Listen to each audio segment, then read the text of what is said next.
जय जोहार, जय आदिवासी, जय मूल निवासी।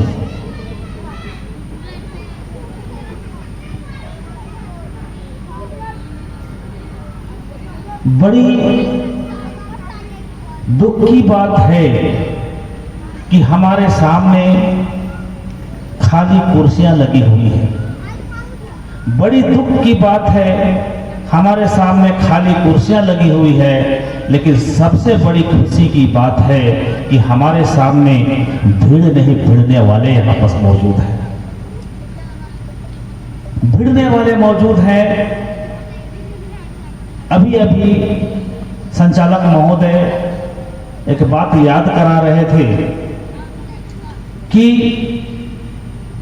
भीड़ आदिवासी समाज के जितने भी कार्यक्रम होते हैं, आप देखेंगे हजारों लाखों की भीड़ जुटती है, लेकिन वो भीड़ होती है, अनियंत्रित भीड़ होती है, जिसका नियंत्रण समाज के हाथों पे नहीं होता है।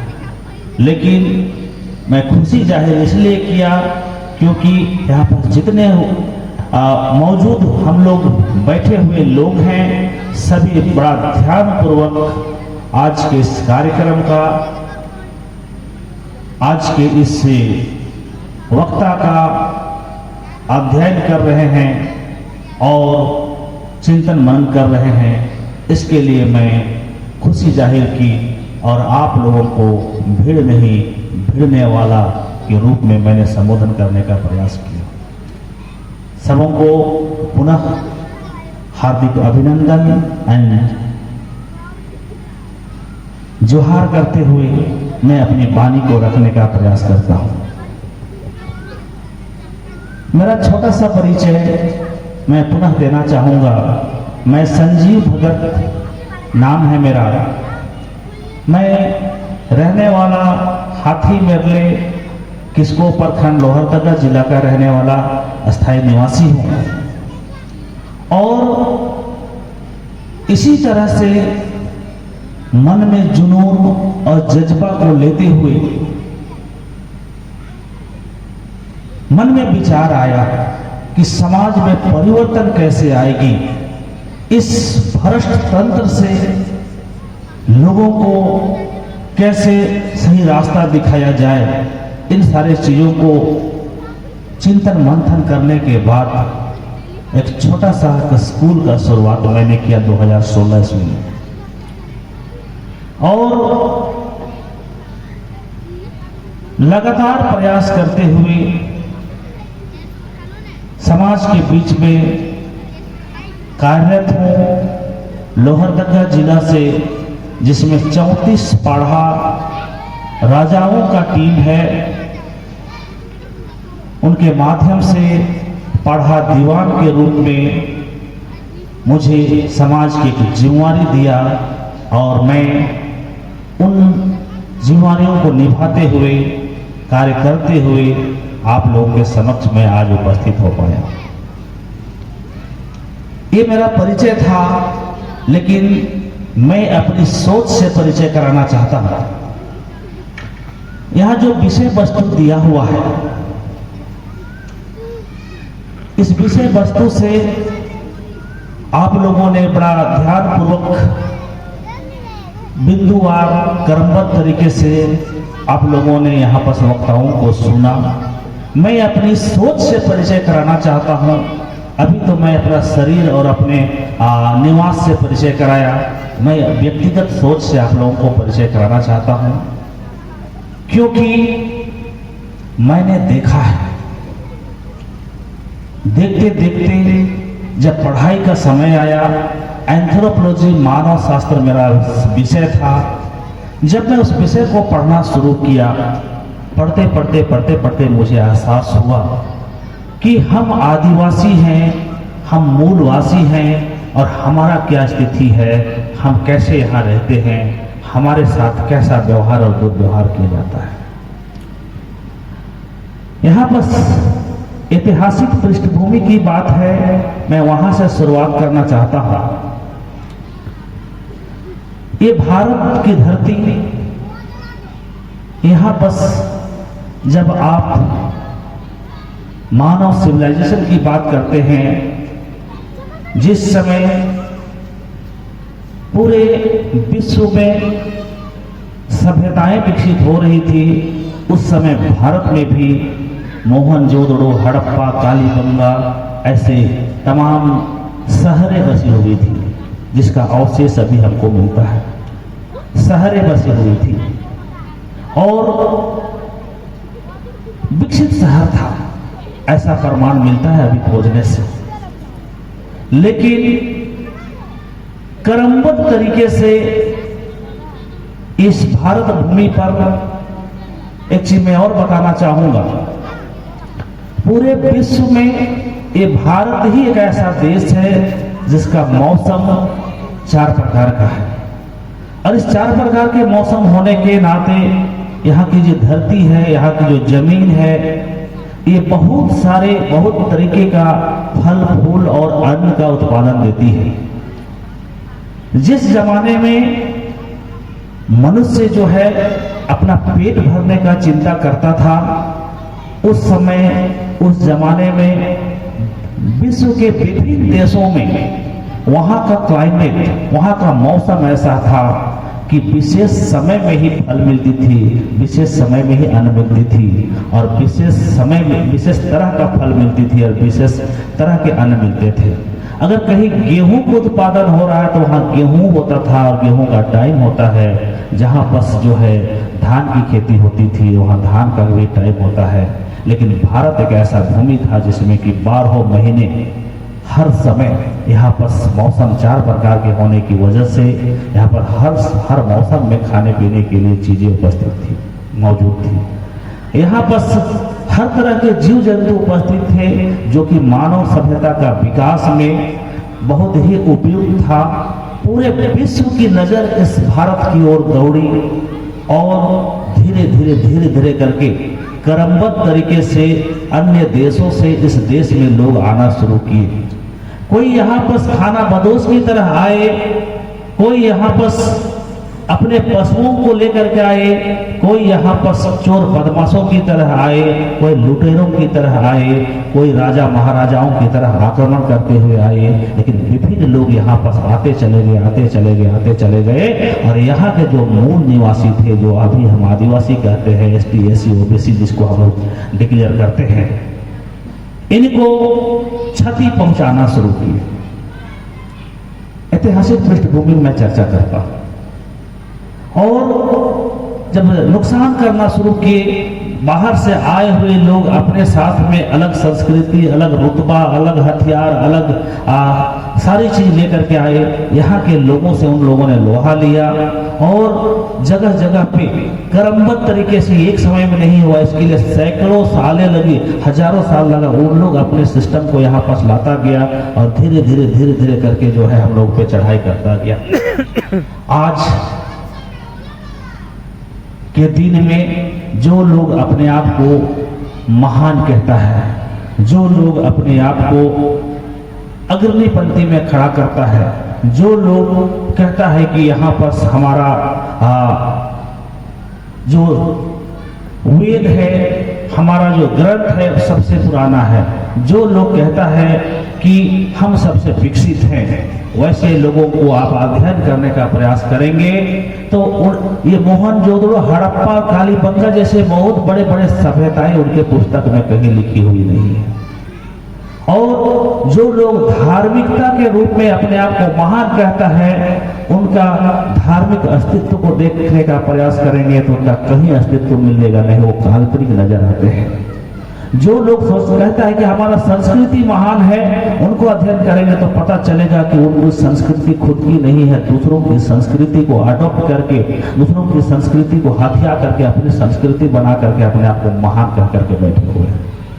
उन लोगों को अध्ययन करेंगे तो आपको पता चलेगा कि आविष्कार नाम का चीज एक भी नहीं है। अभी आप यहाँ जितने भी चीजें आपको मानव सुविधा के लिए देख रहे हैं, सभी चीज का आविष्कार किसी और लोग करने वाले लोग हैं। हम आदिवासियों की बात करें तो हम अपना जीवन जीने के लिए जितनी भी चीजें थी सबों को हमने टेस्ट किया, खाने पीने की चीजों को टेस्ट किया हमारे पूर्वजों ने, हमने भी अपने तरह से आविष्कार किया। सभी पेड़ पौधों का नामांकन किया, सबका जो है काफी चीजों का खेती कैसे किया जाता है, खलिहान कैसे होती है, हल बैल कैसे होता है, हमने आविष्कार किया। लेकिन उन लोगों का पुस्तक में आप देखेंगे तो किसी तरह का कोई आविष्कार का नाम नहीं आती है। तो जो अपने आप को महान कहते हैं, तो मैं उनकी ओर इशारा करना चाहता हूं जो आपके दिल दिमाग में ऐसा बैठा चुके हैं, जो कि आपकी संस्कृति को हाईजैक करके, आपके आविष्कार को हाईजैक करके, आपके जमीन जगह को हाईजैक करके, आपके धन दौलत को हाईजैक करके, कई भाषाओं का मिश्रण करके कुछ खुद का भाषा बना करके, कई भगवानों को जुटा करके अपना भगवान बता करके, कई संस्कृतियों को जुटा करके अपना संस्कृति बता करके अपने आप को महान कहते हैं। कहीं ना कहीं वो सभी हर तरह की चीजों का चोरी करके अपने आप को बड़ा कहते हैं।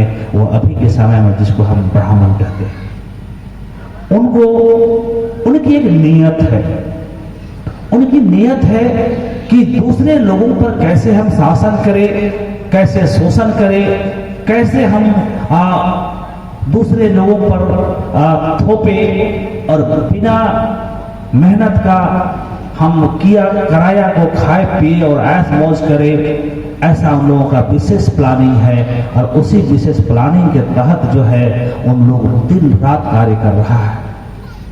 और अभी जैसे पूर्व वक्ता हमारे प्रोफेसर विनोद भगत जो कि पढ़ा के संयोजक है, वो भी इस बात को याद करा रहे थे कि हमें इतने भागों में तोड़ तोड़ करके रख दिया गया है कि हम जाति प्रजाति के रूप में हम लोग जो है बट गए हैं। अभी एसटी एसी ओबीसी जो है ये संवैधानिक भाषा है, लेकिन संवैधानिक भाषा को छोड़ दिया जाए तो इन लोगों ने, जो बाहरी आक्रमणकारियों ने यहाँ पास आया और लड़ाई किया, जिसको अपने कब्जे में कर लिया, जो आसानी से अधिकता स्वीकार कर लिया, अभी के समय में उनको नजदीक उन लोगों ने रखा और उसको ओबीसी कैटेगरी के रूप में हम लोग जानते हैं। और जो व्यक्ति ज्यादा दिन तक लड़ाई किया, उसकी अधिकता स्वीकार नहीं किया, उसे लड़ते फिरते रहा और काफी परेशान किया उन लोगों ने जब गुलामी उन लोगों को हरा दिया, जब गुलाम बनाया तो उन लोगों को ऐसी कैटेगरी में, सबसे नीच कैटेगरी में रखा ताकि उसको गांव से भी दूर रखा। और जो लोग उनके लड़ाई भिड़ाई से दूर हो गया, घने जंगलों में जाकर के अपने शरण लिया, छुप गया, इन लोगों का कब्जे में नहीं आया, आज के दिन वो आदिवासी हैं जो कि अपनी संस्कृति, रीति रिवाज, भाषा, साहित्य के साथ जाने जाते हैं। बाकी एससी और ओबीसी वर्ग लंबे समय तक उनके चंगुल में रहने की वजह से, लंबे समय तक उनके गुलामी में रहने की वजह से उन लोग उनकी तरह जो है भाषा, संस्कृति, रीति रिवाज को अपना लिया, जो कि आसानी से उनको हिंदू कहा जा सकता है, ऐसा उन लोग हो चुका है। लेकिन एक आदिवासियों को आसानी से हिंदू कहना संभव नहीं है, क्योंकि हमने वन में, हमारे पूर्वजों ने वन में छुप करके, शरण लेकर के अपनी संस्कृति और सभ्यताओं को बचा करके रखा। और आज भी हम जो है कुछ हद तक अपनी भाषा, संस्कृति के साथ बचे हुए हैं।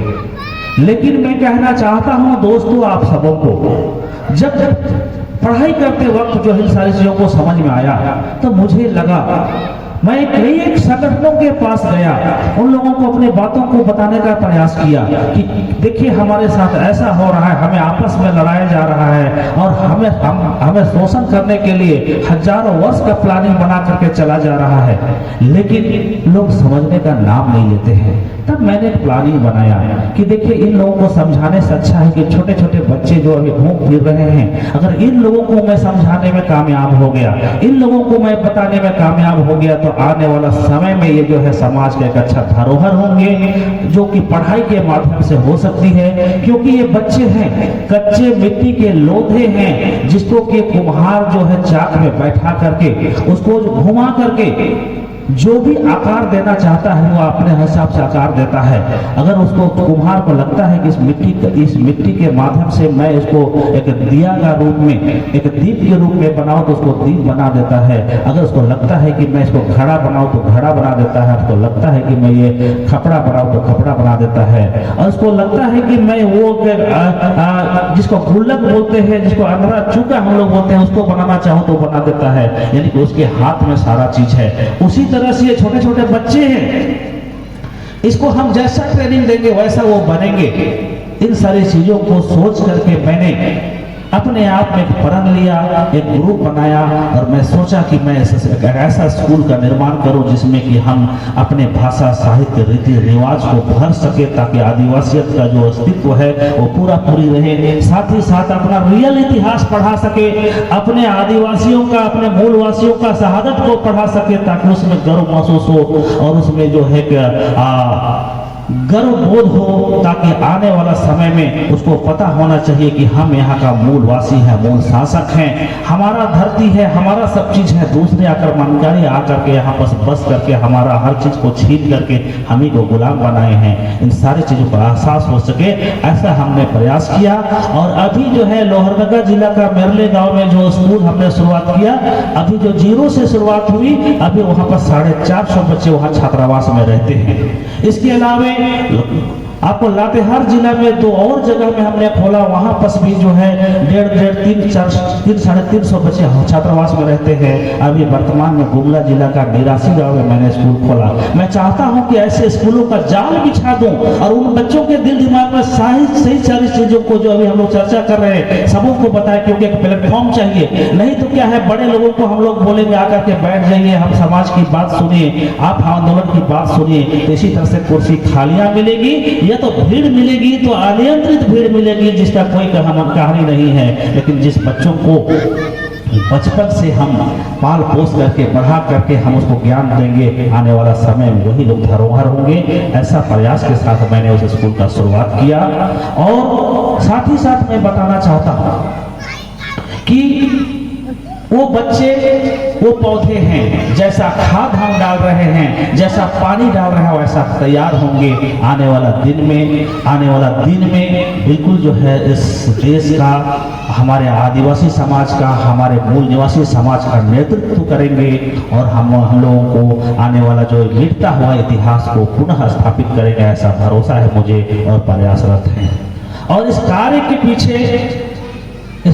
पीछे पढ़ाई तो था ही था, साथ ही साथ में बामसेट से मैं डायरेक्ट सदस्यता ग्रहण नहीं हूँ। इसके बावजूद कहीं ना कहीं माननीय बामन मेश्राम के बहुत सारे वीडियोज और बहुत सारे फोटोज, बहुत सारे बुक्स को मैं हमेशा अध्ययन किया हूँ और जान पाया हूँ, कहीं ना कहीं से कोई स्रोत मिलता आया है। और मैं बताना चाहता हूँ, इसके लिए बाद में धीरे धीरे जाकर के जब मैं समझ पाया, धीरे धीरे मैं बामसेट के लोगों से संपर्क में आया और मैं हमेशा संपर्क में रहता हूँ। समय कम होने की वजह से मैं पूरा टाइम नहीं दे पाता हूँ, लेकिन दिल में हमारे साथ ये हमारे माननीय बामन मेश्राम साहब का, काशीराम साहब का जो आंदोलन है वो दिल में है, वो मैं उसको आगे बढ़ाने के लिए हर संभव प्रयास कर रहा हूँ और करता रहूँगा। बस इन्हीं चंद शब्दों के साथ आप लोगों ने मेरी बातों को ध्यानपूर्वक सुना। धन्यवाद देते हुए, बधाई करते हुए आप लोगों को मैं अपनी वाणी को अंत करना चाहता हूँ। सबों को जय जवाहर, जय आदिवासी, जय मूल निवासी।